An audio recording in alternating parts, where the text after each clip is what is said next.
Hi ಎಲ್ರಿಗೂ ನಮಸ್ಕಾರ. Welcome to history tutor. ಹೋದ ಕ್ಲಾಸಲ್ಲಿ ನಿಮಗೆ ಭೂಗೋಳಶಾಸ್ತ್ರಕ್ಕೆ ಸಂಬಂಧಪಟ್ಟಂತೆ ಭಾರತದ ಭೂರಚನೆ ಮತ್ತು ಮೇಲ್ಮೈ ಲಕ್ಷಣಗಳ ಕುರಿತು ನಿಮ್ಮೊಂದಿಗೆ ನಾನು ಚರ್ಚೆಯನ್ನು ಮಾಡಿದ್ದೆ. ಇವತ್ತು ಅದರ ಮುಂದಿನ ಅಧ್ಯಾಯವಾದಂಥ ಭಾರತದ ನದಿ ವ್ಯವಸ್ಥೆಯ ಕುರಿತು ಇವತ್ತು ನಾನು ನಿಮ್ಮ ಮುಂದೆ ಚರ್ಚೆಯನ್ನು ಮಾಡ್ತಾ ಇದ್ದೀನಿ.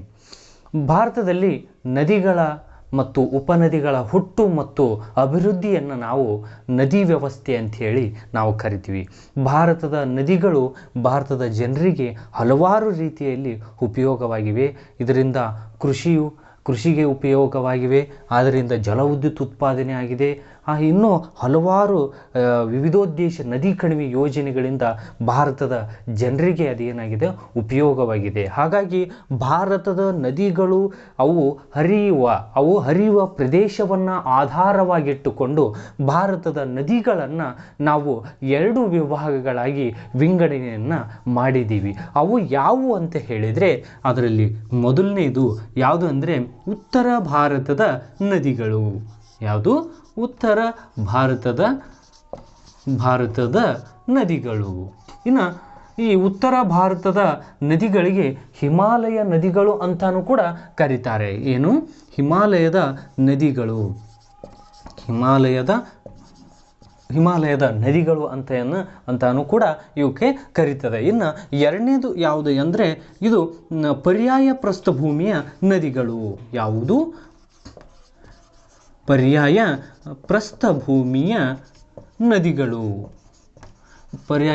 ಪ್ರಸ್ಥಭೂಮಿಯ ನದಿಗಳು. ಇವುಗಳಿಗೆ ಇನ್ನೊಂದು ಅರ್ಥದಲ್ಲಿ ಏನಂತ ಕರೀತಾರೆ? ದಕ್ಷಿಣ ಭಾರತದ ನದಿಗಳು ಅಂತಾನು ಕೂಡ ಇವುಗಳಿಗೆ ನಾವು ಕರಿತೀವಿ. ಏನು? ದಕ್ಷಿಣ ಭಾರತದ ನದಿಗಳು ಅಂಥೇಳಿನೂ ಕೂಡ ಇವುಗಳಿಗೆ ಕರೀತದೆ. ಹೀಗೆ ಭಾರತದ ನದಿಗಳು ಹರಿಯುವ ಪ್ರದೇಶವನ್ನು ಆಧಾರವಾಗಿಟ್ಟುಕೊಂಡು ನದಿಗಳನ್ನು ಎರಡು ಭಾಗಗಳಾಗಿ ನಾವೇನು ಮಾಡಿದ್ವಿ ಅಂದರೆ ಇವತ್ತು ವಿಂಗಡಣೆಯನ್ನು ಮಾಡಿದ್ವಿ. ಅದರಲ್ಲಿ ನಾವಿವತ್ತು ಈ ಕ್ಲಾಸ್ನಲ್ಲಿ ನಾವೇನು ಮಾಡೋಣ ಅಂದರೆ ಉತ್ತರ ಭಾರತದ ನದಿಗಳ ಕುರಿತು ನಾವೇನು ಮಾಡೋಣ ಇವತ್ತು ತಿಳ್ಕೊಳ್ಳೋಣ. ಉತ್ತರದ ಭಾರತದ ನದಿಗಳಿಗೆ ನಾವು ಏನಂತ ಕರೆದೆ? ಹಿಮಾಲಯದ ನದಿಗಳು ಅಂತಾನೂ ಕೂಡ ಕರಿತೇವೆ. ಇವಾಗ ಈ ಹಿಮಾಲಯದ ನದಿಗಳ ಕುರಿತು ಚರ್ಚೆಯನ್ನು ಮಾಡೋಣ.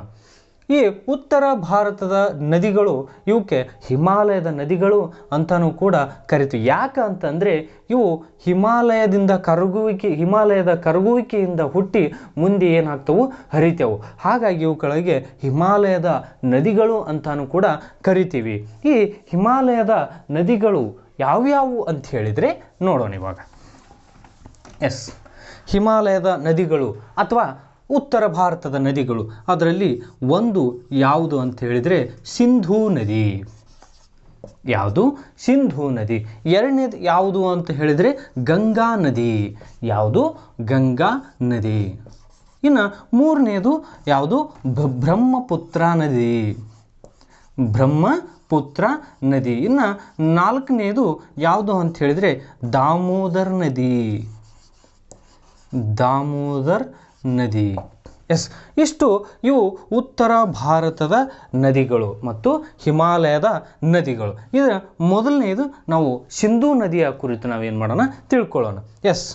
ಸಿಂಧೂ ನದಿಯು ಭಾರತದಲ್ಲಿ ಪ್ರಾಚೀನ ಕಾಲದ ಒಂದು ನದಿ ವ್ಯೂಹವಾಗಿದೆ. ಇದು ಪ್ರಪಂಚದಲ್ಲಿಯೇ ಪ್ರಾಚೀನ ಕಾಲದ ಅತ್ಯಂತ ಹಳೆಯ ನದಿ ವ್ಯೂಹವಾಗಿರ್ತಕ್ಕಂಥದ್ದು. ಹಾಗಾಗಿ ಇದು ಅತಿ ಉದ್ದವಾಗಿ ಹರಿಯುವ ನದಿಯಲ್ಲಿ ಕೂಡ ಇದು ಪ್ರಮುಖವಾದದ್ದು. ಹೀಗಾಗಿ ಇದು ಸಿಂಧೂ ನದಿ ಹರಿಯುವ ಪ್ರದೇಶವನ್ನಾಧರಿಸಿ ಈ ಸಿಂಧೂ ನದಿಯು 5 ಪ್ರಮುಖ ಉಪನದಿಗಳನ್ನು ಇದು ಏನು ಮಾಡ್ಯದ? ಒಳಗೊಂಡಿದೆ. ಯಾವುದು? ಸಿಂಧೂ ನದಿಯು 5 ಪ್ರಮುಖ ನದಿಗಳನ್ನು ಒಳಗೊಂಡಿದೆ. ಈ ಸಿಂಧೂ ನದಿಯು ಎಲ್ಲಿ ಹುಟ್ಟುತ್ತದೆ ಅಂತ ಹೇಳಿದರೆ ಇದು ಕೈಲಾಸ ಪರ್ವತದಲ್ಲಿ ಹುಟ್ಟುತ್ತದೆ. ಎಲ್ಲಿ? ಈ ಸಿಂಧೂ ನದಿಯು ಕೈಲಾಸ ಪರ್ವತದಲ್ಲಿ ಹುಟ್ಟಿ ಇದು ಏನು ಮಾಡ್ತದೆ ಅಂದರೆ ಕನಿಷ್ಠ ಎಷ್ಟು ಅಂದರೆ 2880 ಕಿಲೋಮೀಟರ್ ಈ ಸಿಂಧೂ ನದಿ ಹರಿತದ. ಏನು? ಇದು ಇದೇನು ಮಾಡಿದೆ ಅಂದರೆ ಸಿಂಧು ನದಿ 2880 ಕಿಲೋಮೀಟರ್ ಉದ್ದವಾಗಿ ಹರಿತದೆ. ಬಟ್ ಇದು ಭಾರತದಲ್ಲಿ ಕೇವಲ ಇದು ಎಷ್ಟು ಹರಿತದೆ ಅಂದರೆ 709 ಕಿಲೋಮೀಟರ್ ಉದ್ದ ಇದು ಭಾರತದಲ್ಲಿ ಹರಿಯುತ್ತದೆ. ಓಕೆನಾ. ಇದು ಕೈಲಾಸ ಪರ್ವತದಲ್ಲಿ ಹುಟ್ಟುತ್ತದೆ. ಕೈಲಾಸ ಪರ್ವತದಲ್ಲಿ ಹುಟ್ಟಿ ಜಮ್ಮು ಕಾಶ್ಮೀರದ ಲಡಾಖ್ ಪ್ರದೇಶದ ಮೂಲಕ ಭಾರತವನ್ನು ಪ್ರವೇಶಿಸ್ತದ. ಇದು ಒಟ್ಟು 2880 ಕಿಲೋಮೀಟರ್ ಉದ್ದ ಹರಿತದ. ಇದರಲ್ಲಿ 780 ಕಿಲೋಮೀಟರ್ ಮಾತ್ರ ಏನು ಮಾಡ್ತದ ಭಾರತದಲ್ಲಿ ಹರಿಯುತ್ತದೆ. ಈ ಸಿಂಧೂ ನದಿಯು 5 ಉಪನದಿಗಳನ್ನು ಇದು ಹೊಂದಿದೆ. ಯಾವುವು 5 ಉಪನದಿಗಳನ್ನು ಹೊಂದ್ಯದ. ಅದರಲ್ಲಿ ಯಾವುದು ಅಂತ ಹೇಳಿದರೆ ಒಂದನೇದು ಝೀಲಂ ನದಿ. ಒಂದನೇದು ಯಾವುದು? ಝೀಲಂ ನದಿ. ಇದು ಸಿಂಧೂ ನದಿಯ ಉಪನದಿಗಳಲ್ಲಿ ಅತ್ಯಂತ ಪ್ರಮುಖವಾದ ನದಿ. ಇದು ಝೀಲಂ ನದಿಯು ಇದು ಏನು ಮಾಡ್ತದಂದರೆ ಕಾಶ್ಮೀರ ಕಣಿವೆಯ ರೇವನಾಗ ಎಂಬಲ್ಲಿ ಹುಟ್ಟುತ್ತದೆ. ಇದು ಕಾಶ್ಮೀರ ಕಣಿವೆಯ ರೇವನಾಗ ಎಂಬಲ್ಲಿ ಇದು ಏನು ಮಾಡ್ತದ ಹುಟ್ಟುತ್ತದ. ರೇವನಾಗ ಎಂಬಲ್ಲಿ ಹುಟ್ಟಿ ಇದು ಮುಂದೆ ಏನು ಮಾಡ್ತದಂದರೆ ಉಲ್ಲಾರ್ ಸರೋವರವನ್ನು ಏನು ಮಾಡ್ತದ ತಲುಪ್ತದ. ಉಲ್ಲಾರ್ ಸರೋವರ ಇದು ನಿಮಗೆ ಗೊತ್ತಿರಲಿ. ಉಲ್ಲಾರ್ ಸರೋವರವು ಭಾರತದಲ್ಲಿಯೇ ಅತ್ಯಂತ ದೊಡ್ಡ ಸಿಹಿನೀರಿನ ಸರೋವರ. ಯಾವ ಸರೋವರ? ಉಲ್ಲಾರ್ ಸರೋವರವು ಭಾರತದಲ್ಲಿಯೇ ಅತ್ಯಂತ ದೊಡ್ಡ ಸಿಹಿನೀರಿನ ಸರೋವರ. ಓಕೆ, ಇದು ಇಷ್ಟು ಝೀಲಂ ನದಿ. ನೆಕ್ಸ್ಟ್ ಬರೋದು ಚೀನಾಬ್ ನದಿ. ಚೀನಾಬ್ ನದಿ. ಈ ಚೀನಾಬ್ ನದಿಯು ಇದು ಹಿಮಾಚಲ ಪ್ರದೇಶದ ಚಂದ್ರಭಾಗ ಎಂಬಲ್ಲಿ ಹುಟ್ಟುತ್ತದೆ. ಚೀನಾಬ್ ನದಿ ಏನಾಗುತ್ತಾ ಹಿಮಾಚಲ ಪ್ರದೇಶದ ಚಂದ್ರಭಾಗ ಎಂಬಲ್ಲಿ ಹುಟ್ಟಿ ಇದೇನು ಮಾಡ್ತಂದ್ರೆ ವಾಯುವ್ಯ ದಿಕ್ಕಿಗೆ ಏನು ಮಾಡ್ತದೆ ಇದು ಹರಿತದ. ಇದು ಚೀನಾಬ್ ನದಿ. ಈ ಚೀನಾಬ್ ನದಿಗೆ ಪ್ರಮುಖವಾಗಿ ಜಲವಿದ್ಯುತ್ ಅಣೆಕಟ್ಟುಗಳನ್ನು ಕಟ್ತಾರೆ. ಅವು ಯಾವುವು ಅಂತ ಹೇಳಿದರೆ ಬಗ್ಲಿಹಾರ, ಇನ್ನು ಸೋಲಾಲ್ ಅಂತಕ್ಕಂಥದ್ದು ಕಟ್ತಾರೆ. ಸೋಲಾರ್. ಇನ್ನು ದುಲ್ಲಾಸ್ ಅಂತ ಬರ್ತದ. ದುಲಾಸ್ತ್. ಈ ಯಾವ ನದಿಗೆ? ಚೀನಾಬ್ ನದಿಗೆ 3 ಜಲವಿದ್ಯುತ್ ಅಣೆಕಟ್ಟುಗಳನ್ನು ಕಟ್ತಾರೆ. ಅವು ಯಾವುವು ಅಂತ ಹೇಳಿದರೆ ಬಗ್ಲಿಹಾರ್, ಸೋಲಾಲ್ ಮತ್ತು ದುಲ್ಲಾಸ್ ತಕ್ಕಂಥ 3 ಜಲವಿದ್ಯುತ್ ಅಣೆಕಟ್ಟುಗಳನ್ನು ಕಟ್ತಾರೆ. ಈ ಬಗ್ಲಿಹಾರ್ ಏನೈತಲ್ಲ, ಈ ಬಗ್ಲಿಹಾರ್ ಜಲವಿದ್ಯುತ್ ಅಣೆಕಟ್ಟೆ ಏನದಲ್ಲ, ಇದು ಪಾಕಿಸ್ತಾನ ಮತ್ತು ಭಾರತದ ನಡುವಿನ ಜಲವಿದ್ಯುತ್ ಯೋಜನೆ ಆಗಿದ್ದರಿಂದ ಇದು ಇಂದಿಗೂ ಕೂಡ ವಿವಾದಾತ್ಮಕವಾಗಿರ್ತಕ್ಕಂಥ ಯೋಜನೆಯಾಗಿದೆ. ಯಾವುದು? ಈ ಬಗ್ಲಿಹಾರ್ ಯೋಜನೆ. ಎಷ್ಟು ಇದು ಚೀನಾಬ್ ನದಿಯ ನಿಮಗೆ ಮಾಹಿತಿ. ನೆಕ್ಸ್ಟು 3ನೆಯ ಉಪನದಿ ಯಾವುದು ಅಂತ ಹೇಳಿದರೆ ಯಾವುದು? ಬಿಯಾಸ್ ನದಿ.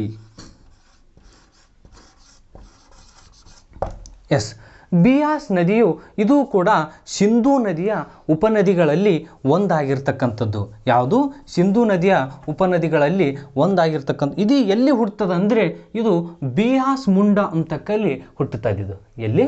ಬಿಯಾಸ್ ಮುಂಡಾ ಅಂತಕ್ಕಂಥದ್ದು ಪ್ರದೇಶದಲ್ಲಿ ಇದೇನು ಮಾಡ್ತದ ಹುಟ್ಟಿ ಹರಿತದ.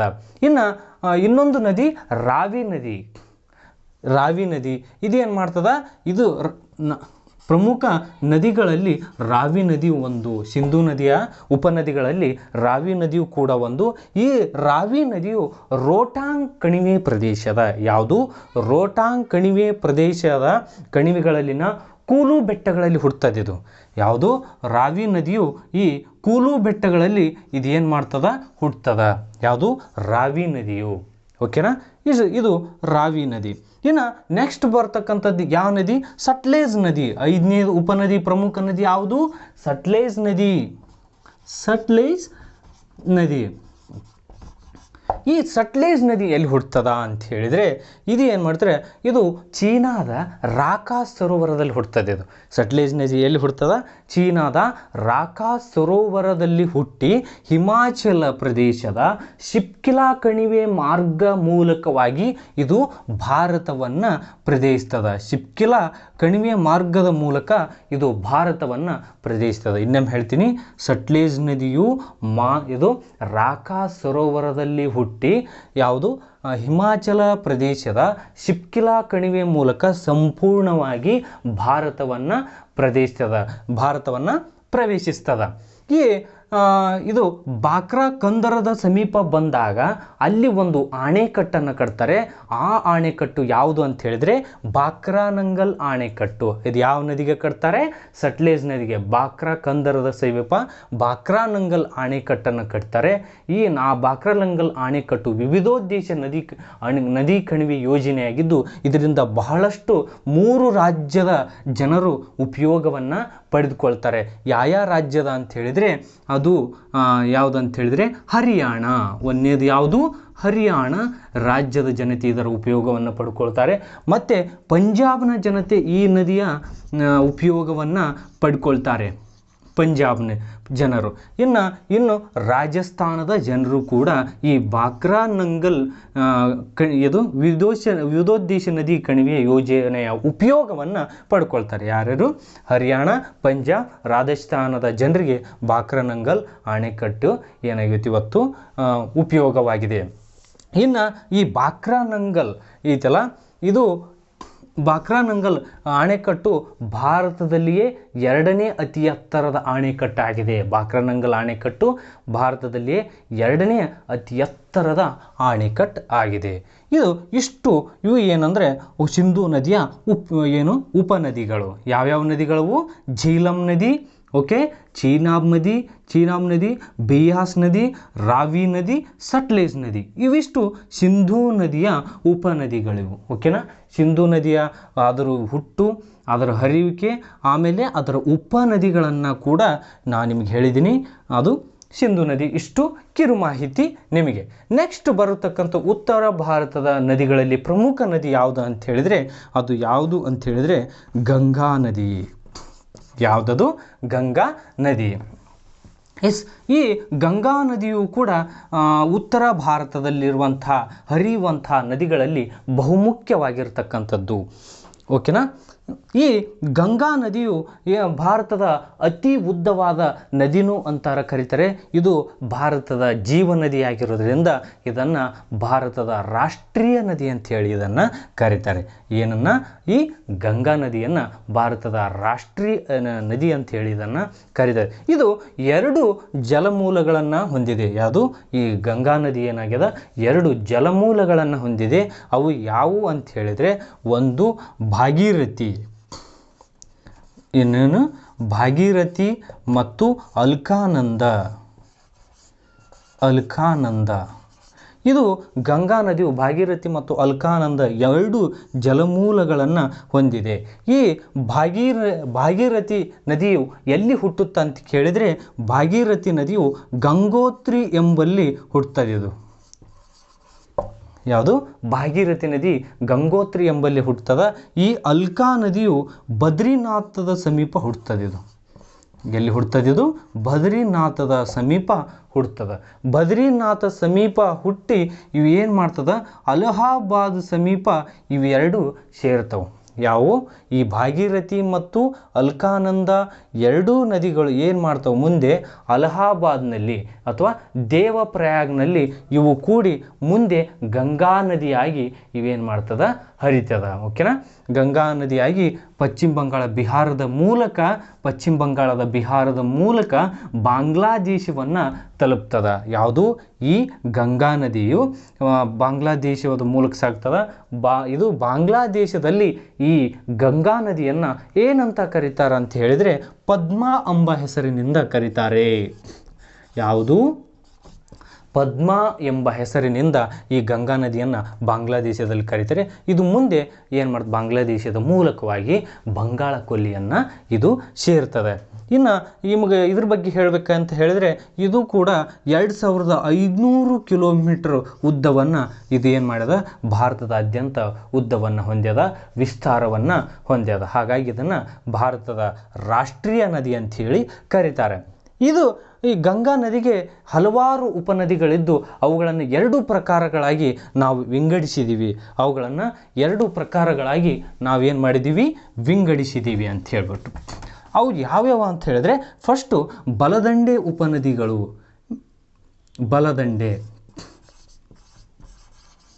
ಬಲದಂಡೆಯ ಉಪನದಿಗಳು. ನೆಕ್ಸ್ಟು ಎಡದಂಡೆಯ ಉಪನದಿಗಳು. ಹೀಗೆ ಗಂಗಾ ನದಿಯ ಹರಿಯುವ ಕವಲು ಒಡೆದಿರುತ್ತಲ್ಲ, ಆ ನದಿಗಳನ್ನು ಆಧಾರವಾಗಿ ಇಟ್ಟುಕೊಂಡು ಆ ನದಿಗಳನ್ನು ಬಲದಂಡೆ ಉಪನದಿಗಳು, ಎಡದಂಡೆ ಉಪನದಿಗಳಂಥೇಳಿ 2 ಪ್ರಕಾರವಾಗಿ ಅವುಗಳನ್ನು ವಿಂಗಡಣೆ ಮಾಡಿದ್ದೀವಿ.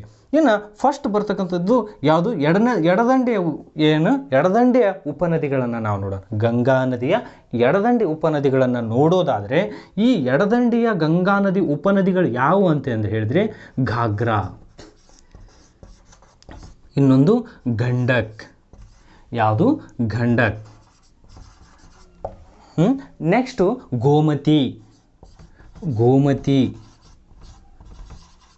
ಇನ್ನೊಂದು ನದಿ ಗೋಮತಿ ನದಿ. ಇನ್ನೊಂದು ಶಾರದಾ ನದಿ. ಇನ್ನೊಂದು ನದಿ ಕೋಸಿ ನದಿ.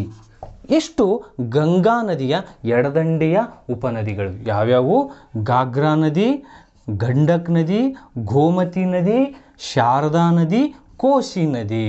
ಇದರಲ್ಲಿ ಪ್ರಮುಖವಾಗಿ ನಿಮಗೆ ಇಂಪಾರ್ಟೆಂಟ್ ಅಂತಕ್ಕಂಥದ್ದು ಯಾವುದಂದರೆ, ಕೋಶಿ ನದಿ ಬಗ್ಗೆ ಅವಾಗವಾಗ ನಿಮಗೆ ಪ್ರಶ್ನೆಗಳನ್ನು ಕೇಳ್ತಾ ಇರ್ತಾರೆ. ಕೋಶಿ ನದಿಯನ್ನು ಏನಂತ ಕರಿತೀವಿ ಅಂತ ಹೇಳಿದ್ರೆ, ಇದು ಬಿಹಾರದ ಕಣ್ಣೀರಿನ ನದಿ ಅಂತ ಹೇಳಿ ಇದನ್ನು ಕರೀತಾರೆ. ಯಾವುದು, ಕೋಶಿ ನದಿಯನ್ನು ಬಿಹಾರಿನ ಕಣ್ಣೀರಿನ. ಇಲ್ಲಿ ಬಿಹಾರಿನಲ್ಲಿ ವಿನಾಶಕಾರಿಯನ್ನು ಸೃಷ್ಟಿಸುವುದರಿಂದ ಅವಾಗವಾಗ ಮಳೆಗಾಲದಲ್ಲಿ ವಿನಾಶಕಾರಿಯನ್ನು ಸೃಷ್ಟಿಸ್ತದಲ್ಲ, ಹಾಗಾಗಿ ಇದನ್ನು ಬಿಹಾರಿನ ಕಣ್ಣೀರಿನ ನದಿ ಅಂಥೇಳಿ ಈ ಯಾವುದನ್ನು, ಕೋಶಿ ನದಿಯನ್ನು ಕರೀತಾರೆ. ಇನ್ನು ಯಾವುವು, ಬಲದಂಡೆಯ ಉಪನದಿಗಳನ್ನು ನೋಡೋದಾದರೆ, ಬಲದಂಡೆಯ ಉಪನದಿಗಳು, ಗಂಗಾ ನದಿ ಉಪನದಿಗಳು ಯಾವುವು ಅಂತ ಹೇಳಿದರೆ, ಅವು ಯಾವುವಂದರೆ ಯಮುನಾ ನದಿ. ಯಾವುದು, ಯಮುನಾ ನದಿ. ಇನ್ನೊಂದು ನದಿ ಪ್ರಮುಖವಾಗಿದ್ದ ನದಿ ಯಾವುದು ಅಂತ ಹೇಳಿದರೆ, ಸೋನ್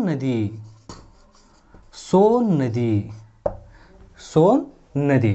ಎಸ್, ಈ ಗಂಗಾ ನದಿಯ ಬಲದಂಡೆಯ ಉಪನದಿಗಳು ಯಾವುವಂದರೆ ಯಮುನಾ ನದಿ. ಓಕೆ, ಯಮುನಾ ನದಿ ಇದು ಯಮುನೋತ್ರಿಯಲ್ಲಿ ಹುಟ್ಟುತ್ತದೆ. ಯಾವುದು, ಯಮುನಾ ನದಿ ಯಮುನೋತ್ರಿಯಲ್ಲಿ ಹುಟ್ಟುತ್ತದೆ. ಮುಂದೆ ಇದು ಅಲಹಾಬಾದ್ನಲ್ಲಿ ಗಂಗಾ ನದಿಯನ್ನು ಸೇರಿಕೊಳ್ತದೆ. ಏನು, ಯಮುನಾ ನದಿ ಯಮುನೋತ್ರಿಯಲ್ಲಿ ಹುಟ್ಟಿ ಮುಂದೆ ಅಲಹಾಬಾದಿನಲ್ಲಿ ಗಂಗಾ ನದಿಯನ್ನು ಸೇರಿಕೊಳ್ತದೆ. ಹಾಗಾಗಿ ಅಲಹಾಬಾದನ್ನು ತ್ರಿವೇಣಿ ಸಂಗಮ ಅಂಥೇಳಿ ಕರೀತಾರೆ. ತ್ರಿವೇಣಿ ಸಂಗಮ, ಅಲ್ಲಿ ಯಾವ್ಯಾವ ನದಿಗಳು ಸಂಗಮಗೊಳ್ತವೆ ಅಂತ ಹೇಳಿದ್ರೆ, ಗಂಗಾ, ಯಮುನಾ, ಸರಸ್ವತಿ ಅಂತ ಬರ್ತದೆ ನದಿ. ಯಾವುದು, ಸರಸ್ವತಿ. 3 ನದಿಗಳ ಸಂಗಮದಿಂದ ಈ ಅಲಹಾಬಾದನ್ನು ತ್ರಿವೇಣಿ ಸಂಗಮ ಅಂಥೇಳಿ ಕರೀತಾರೆ. ಇದಿಷ್ಟು ಯಮುನಾ ನದಿ. ನೆಕ್ಸ್ಟ್ ಬರ್ತಕ್ಕಂಥದ್ದು ಸೋನ್ ನದಿ. ಇದು ಮಧ್ಯಪ್ರದೇಶದಲ್ಲಿ ಹುಟ್ಟಿ ಮಧ್ಯಪ್ರದೇಶದ ಮೂಲಕ ಮುಂದೆ ಏನು ಮಾಡ್ತದೆ, ಇದು ಏನು, ಗಂಗಾ ನದಿಯನ್ನು ಸೇರ್ತದ. ಇದಕ್ಕೆ ಒಂದು ರಿಹಾಂದ್ ಅಣೆಕಟ್ಟನ್ನು ಕಟ್ಟಲಾಗಿದೆ. ಈ ರಿಹಾಂದ್ ಅಣೆಕಟ್ಟು ರಿಹಾಂದ್ ನದಿಗೆ ಕಟ್ಟಲಾಗಿದೆ. ಆ ರಿಹಾಂದ್ ನದಿ ಯಾವ ನದಿಯ ಉಪನದಿ ಅಂತ ಹೇಳಿದ್ರೆ, ಸೋನ್ ನದಿಯ ಉಪನದಿಯಾದಂಥ ರಿಹಾಂದ್ ನದಿಗೆ ಒಂದು ರಿಹಾಂದ್ ಅಣೆಕಟ್ಟನ್ನು ಕಟ್ಟಲಾಗಿದೆ. ಇದಿಷ್ಟು ಸೋನ್ ನದಿ ಉಪನದಿ, ರಿಹಾಂದ್ ನದಿಗೆ ಬಗ್ಗೆ ನಿಮಗೆ ಮಾಹಿತಿ. ಎಷ್ಟು ಗಂಗಾ ನದಿಯ ಕುರಿತಾದಂಥ ನಿಮಗೆ ಮಾಹಿತಿ. ಗಂಗಾ ನದಿಯೇ ಎರಡು ಭಾಗಗಳನ್ನಾಗಿ ವಿಂಗಡಿಸಿವಿ. ಒಂದು ಎಡದಂಡೆಯ ಉಪನದಿಗಳು, ಬಲದಂಡೆಯ ಉಪನದಿಗಳು. ಎಡದಂಡೆ ಉಪನದಿಗಳು ಘಾಗ್ರಾ, ಗಂಡಕ್, ಗೋಮತಿ, ಶಾರದಾ, ಕೋಶಿ. ಇವು ಎಡದಂಡೆ ಉಪನದಿಗಳು. ಬಲದಂಡೆ ಉಪನದಿಗಳು ಯಮುನಾ ಮತ್ತು ಸೋನ್ ನದಿಗಳು. ಇಷ್ಟು ಗಂಗಾ ನದಿ. ಇನ್ನು ಉತ್ತರ ಭಾರತದಲ್ಲಿ ಹರಿಯುವಂಥ ಮತ್ತೊಂದು ಪ್ರಮುಖ ನದಿ ಯಾವುದು ಅಂತ ಹೇಳಿದ್ರೆ, ಯಾವುದು, ಬ್ರಹ್ಮಪುತ್ರ.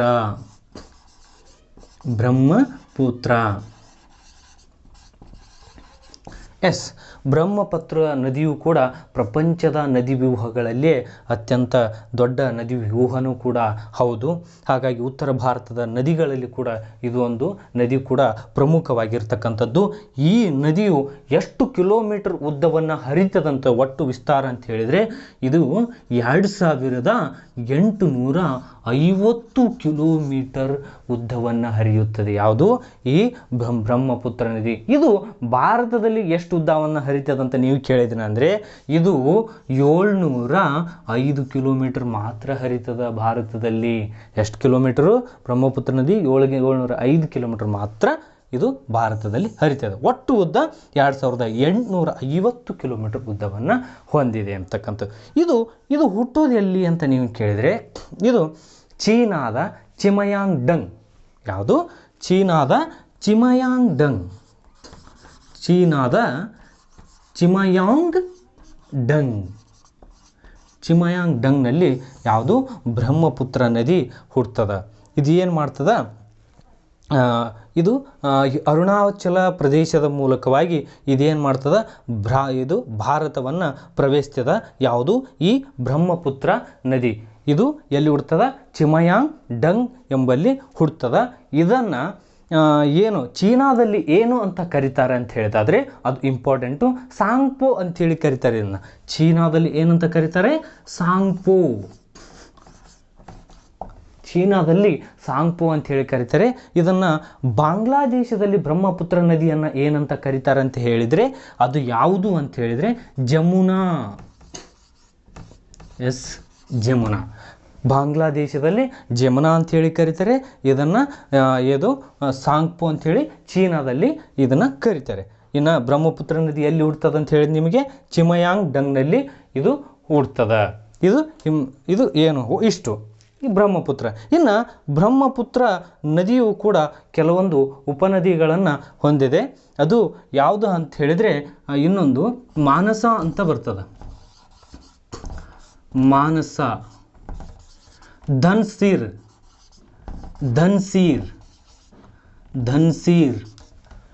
ಲೋಹಿತ್. ಆಮೇಲೆ ಇನ್ನೊಂದು ದಿಹಾಂಗ್.